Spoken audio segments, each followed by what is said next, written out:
your songs of loudest praise. Teach me some melodious sonnet sung by flaming tongues above. Praise a mountain fixed upon it, mount of thy redeeming love.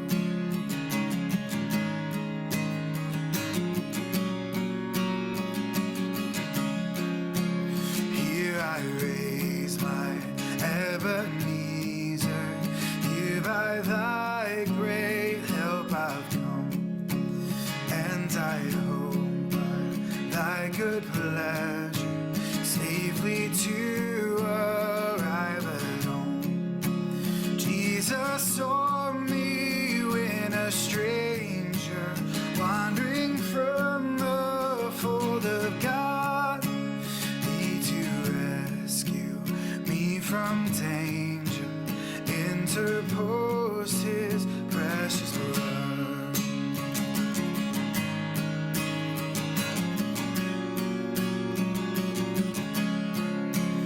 Oh, to grace, how great a debt daily I'm constrained to be. Let thy goodness, like a fire, bind my wandering heart to thee. Prone to wander, Lord, I feel it. Prone to leave the God I love. Here's my heart, take and seal it for thy courts above.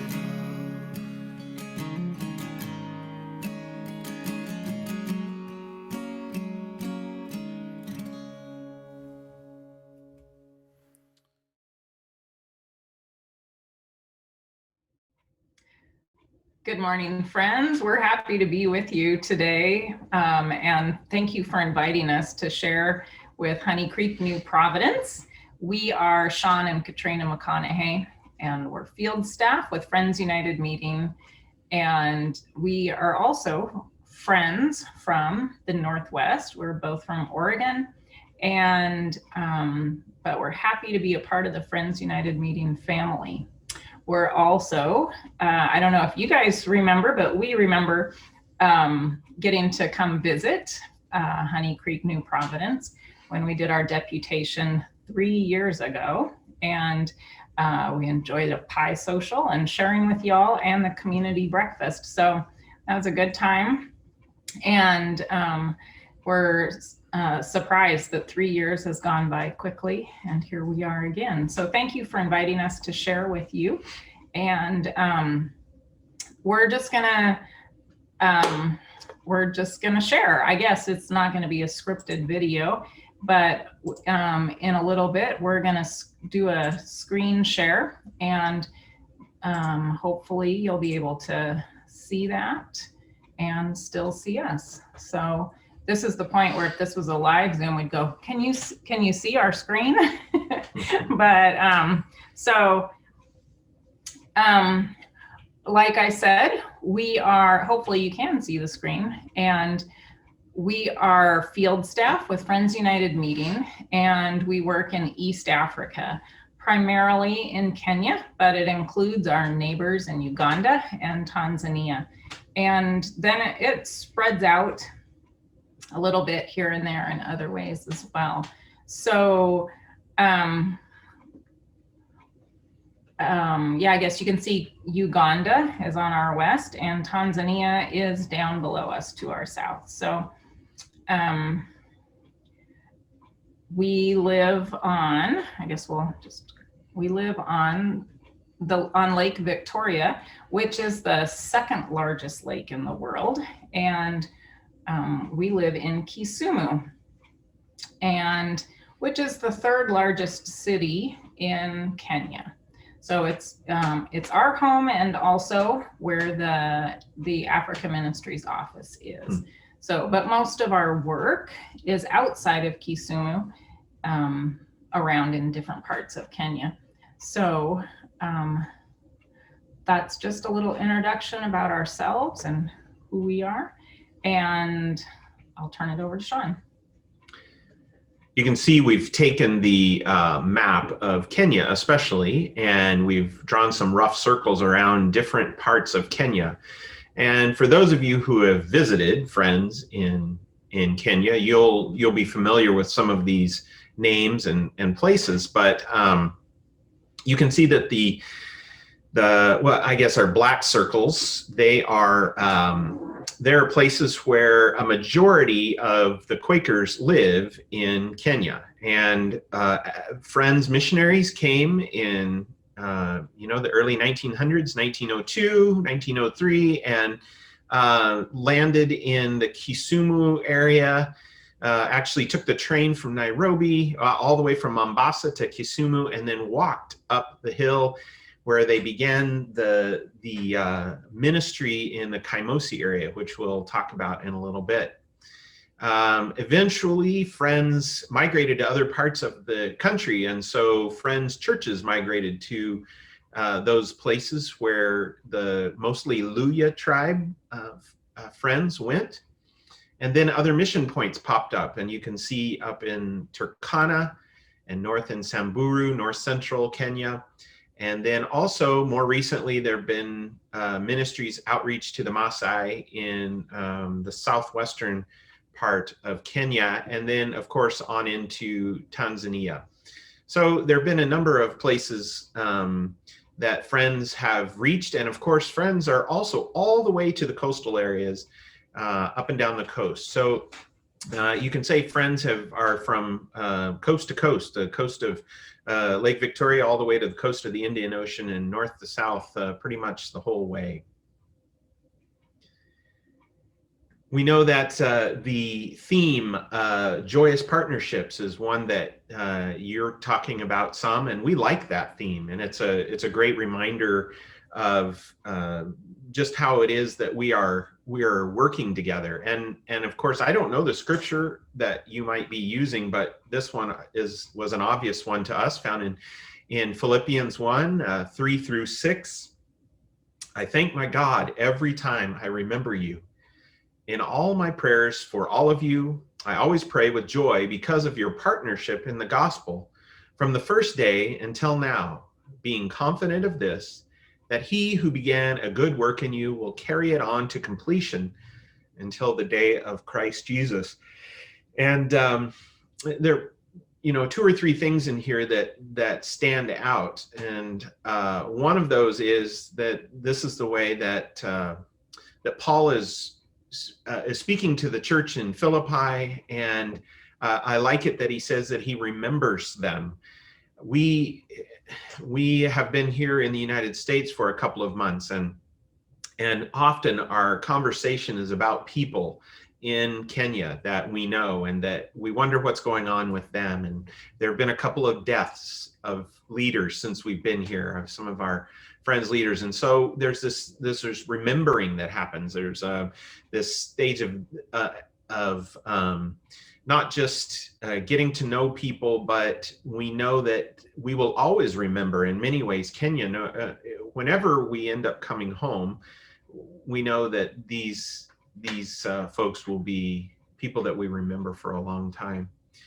I appreciate also that Paul talks about praying with joy.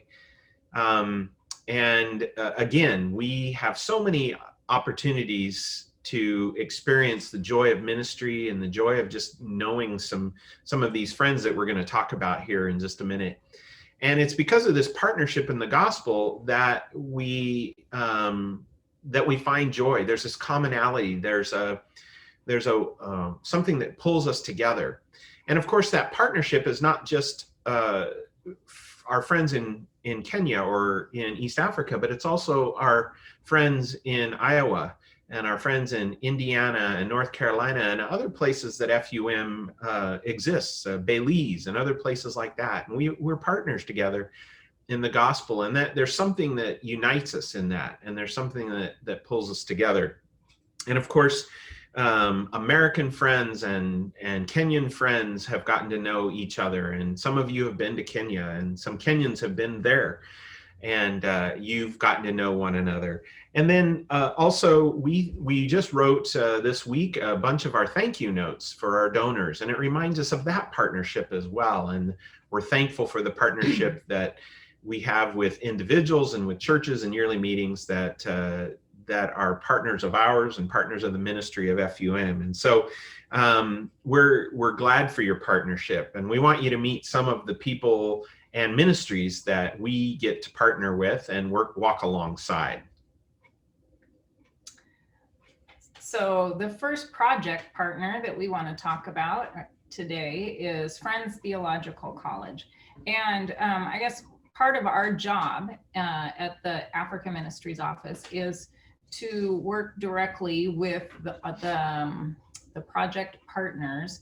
And so Friends churches and yearly meetings all over East Africa they're all run and led by African friends.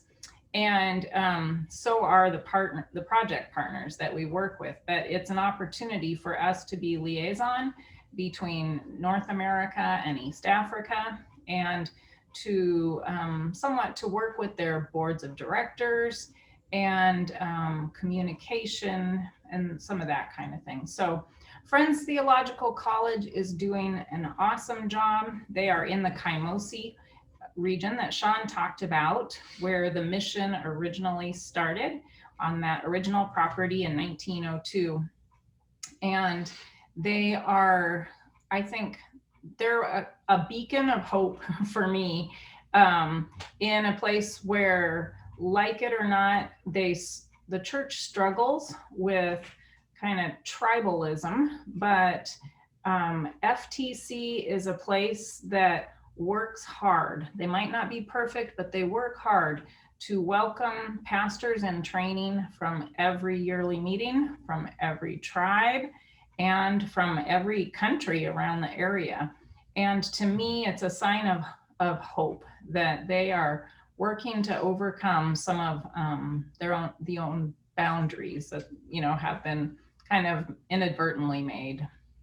So Friends Theological College trains pastors primarily, but they are also really working hard at wanting to, part of their dream is to branch out and provide more training for lay leaders and things like presiding clerks and people like that as well. One of the things about this particular picture that I really like is from graduation a couple years ago, and it is a picture of graduates in the front, and behind them are leaders from their yearly meetings, and they came up to pray a blessing and a commissioning over their graduates, and to say, like, you are our people, you are our leaders, and we pledge to support and encourage you. And that was a very heartening part of the graduation ceremony. One of the things that we like about FTC is that they're also working hard to provide a holistic education for pastors, that they receive well-rounded training in theology and hermeneutics and all those kinds of things that a pastor needs. But as you can see here, they're also starting to receive training in things like stress management and first aid and things that will help them to be healthier people themselves, but also in their communities. And so we're impressed with the ways that FTC is working to really convince their students that we are not just spiritual beings, but we are spiritual and physical and emotional beings, and that all of those things, and social beings, but all of those things need to be addressed and learned about, and they need both theoretical and practical knowledge. The principal of FTC is Robert Wafula, and he's possibly one of our favorite people, although I guess we'll find out that we have several favorite people. So Robert is just starting his third term as principal at FTC, and he is doing an amazing job. he's from that area, born and raised there. And at some point, some of his people said, Robert, we really think you need to go to the US and get some additional education.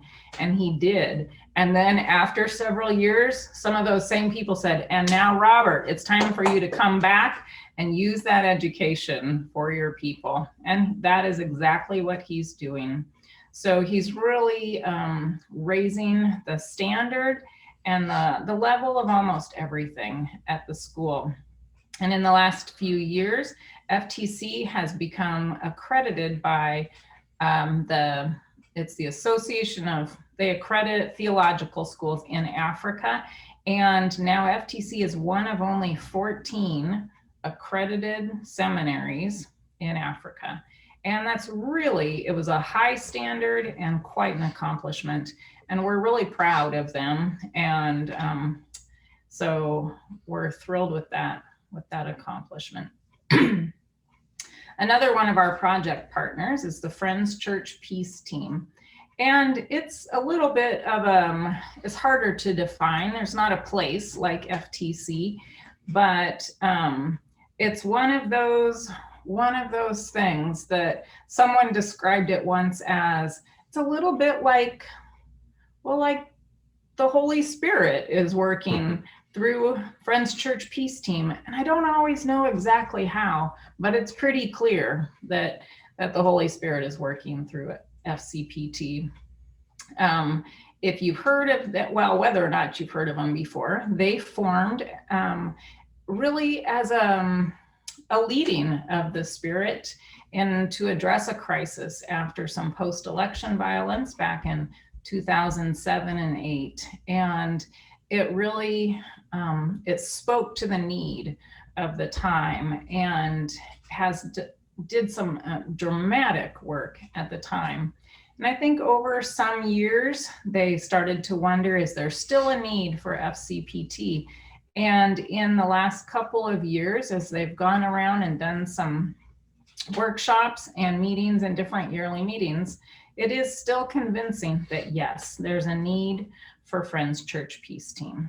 So Getria Giza is their coordinator, and she is a dynamic woman of God. And when you meet Getri and you work with her, you almost just can't come away without being changed by her. Her life is a witness everywhere that she goes. So Getri and some other leaders, they lead Alternatives to Violence project workshops. They help local Friends churches and yearly meetings with conflict resolution, sometimes between and among themselves, and sometimes things that exist in their communities. Both in the past and coming up for next year, they work with civic education and election monitoring. And more recent, and they've also been reaching out in an area that has been plagued by, the Mount Elgon region has been plagued by violence and marginalized folks. So we're thankful for Getri, and that in her own way, she just keeps taking steps and moving ahead.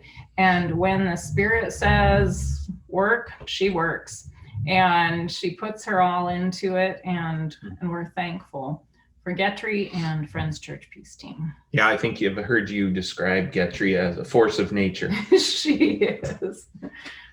Certainly, she's become a good friend, and we're just really taken with her and her ministry.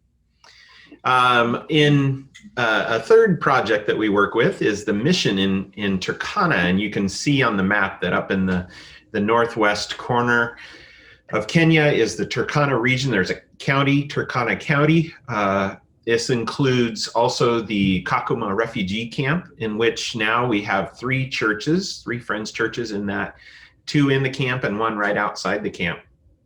But there's about 25 to 27 churches that that exist there in various stages. And as many of you know, they begin by just meeting under a tree, under an acacia tree. And there are still some meetings that's where they meet. Many of them have gone on to build buildings and some of those things that they've been able to proceed on, but they don't do that until that church is ready and that the community grants them permission to do that.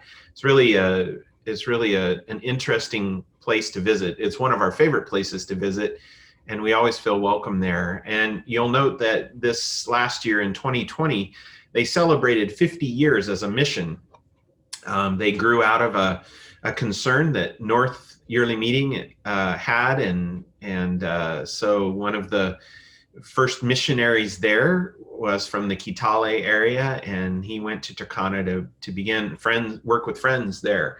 And now it's a thriving part of North Yearly Meeting, and we really appreciate the work that's happening there. These are just some kind of typical scenes. The group on what's I guess my right side here is the board of managers, and a couple of times a year we get to go and be a part of those board meetings, which are always good.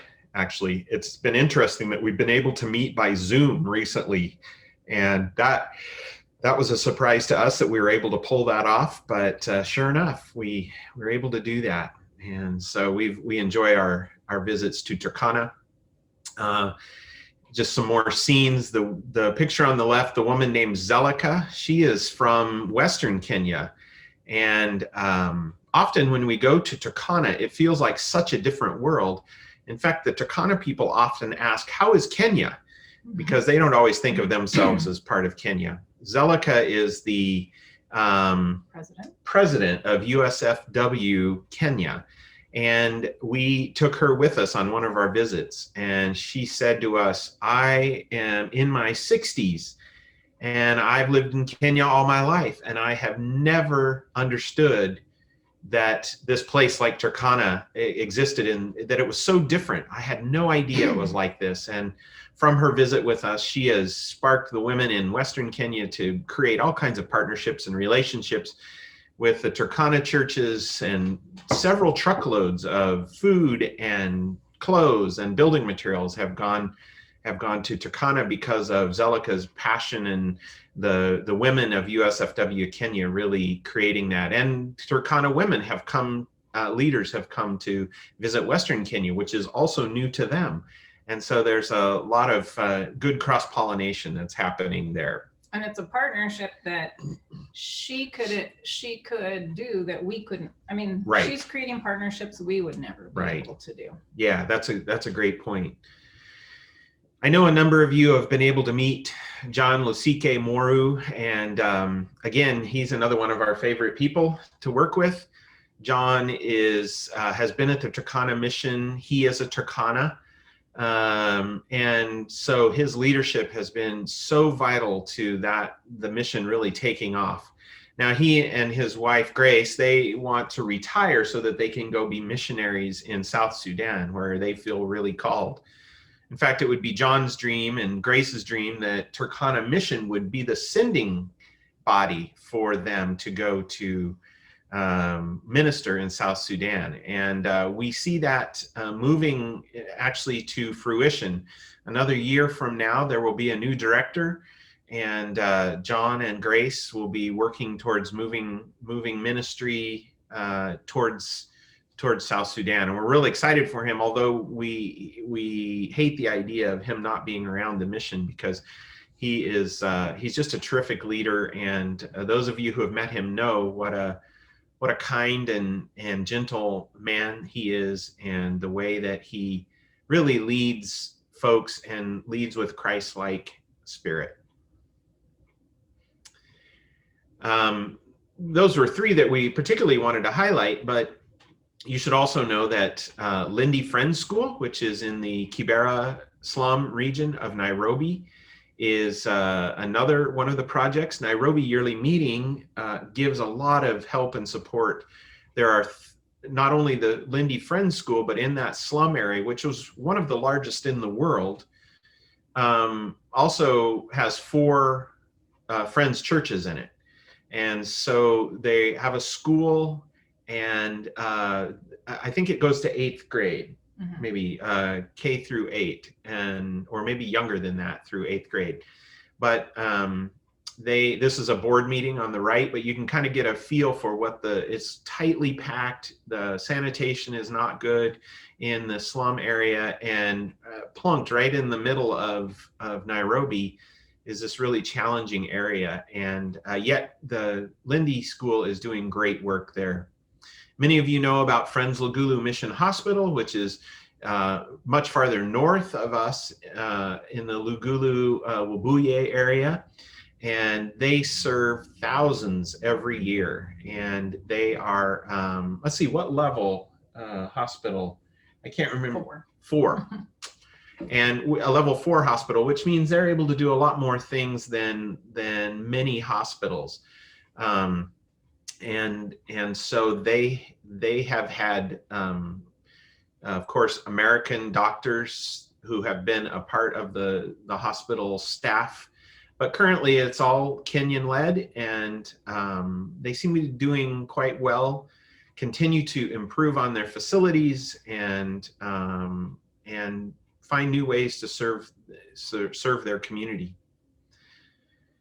Much like Turkana, another region, the Samburu region, both of these missions are full of pastoralists, which means they're people who generally make their living by herding donkeys, cattle, sheep, goats, camels, cattle.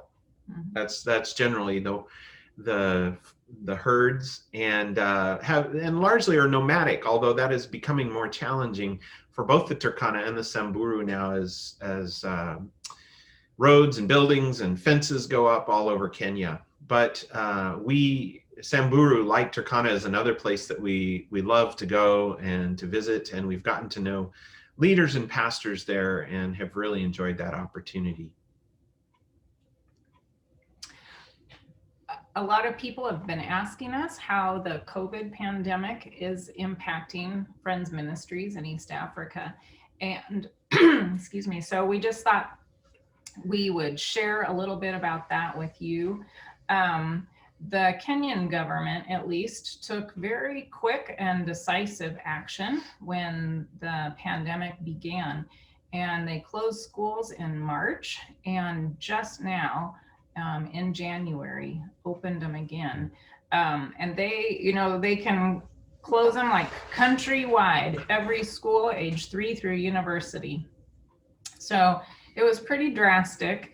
And it also means that, like, for children, a lot of them eat 1 or 2 of their meals a day in school.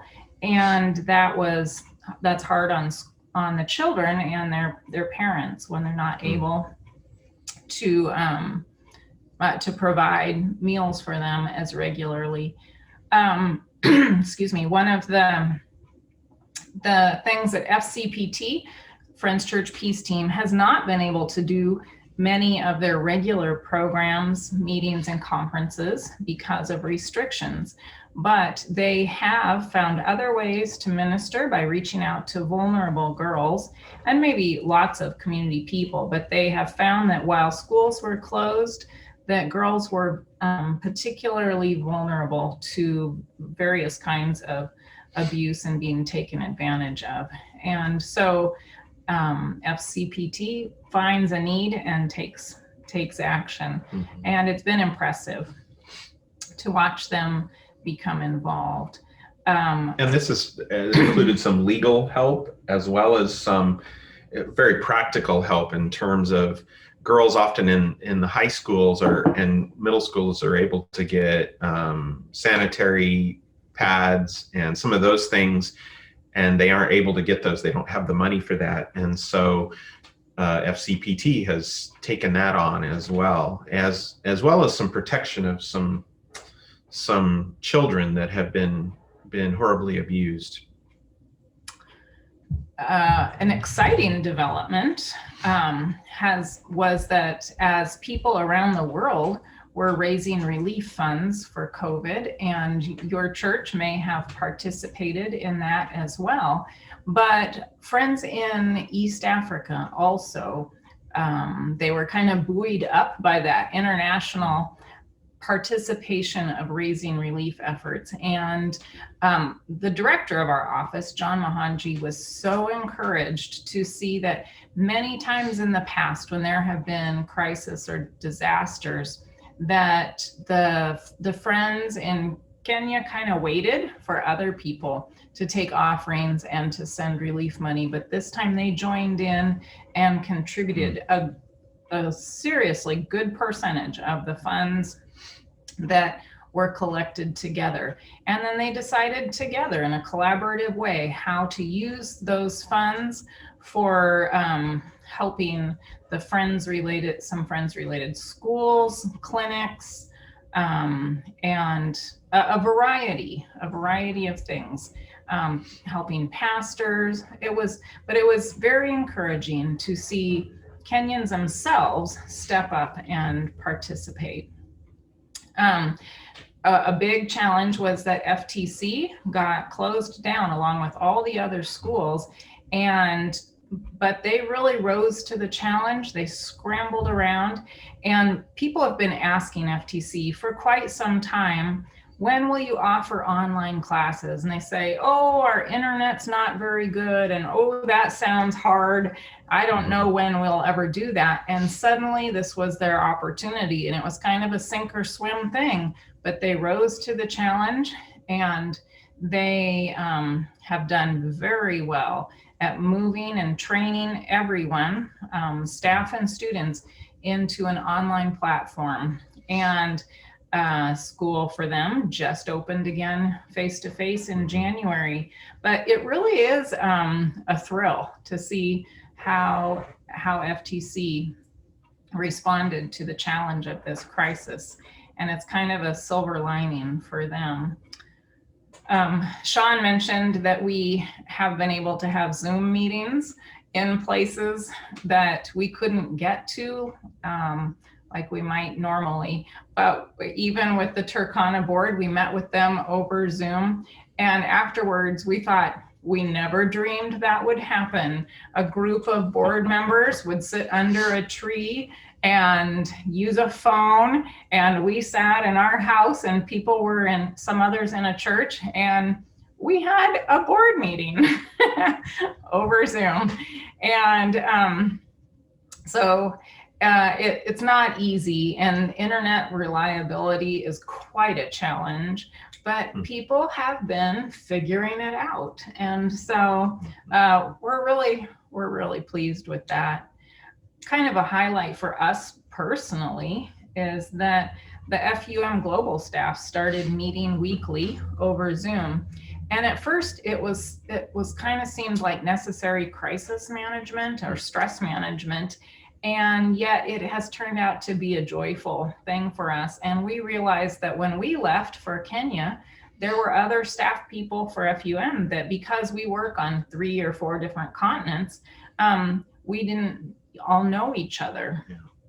And so it's been a good thing for us to feel like we know the other staff people now, and that we are a part of a team. So all churches also had to close for a while, and they are now allowed to meet again if they will follow the rules. And so churches learned from some of those rules. Like one of them was that when churches reopened, you could only come to church if you were over 13 and under 58, which seemed like, and when some of the churches reopened, they were a little bit alarmed to have to admit that none of their leaders were younger than 58.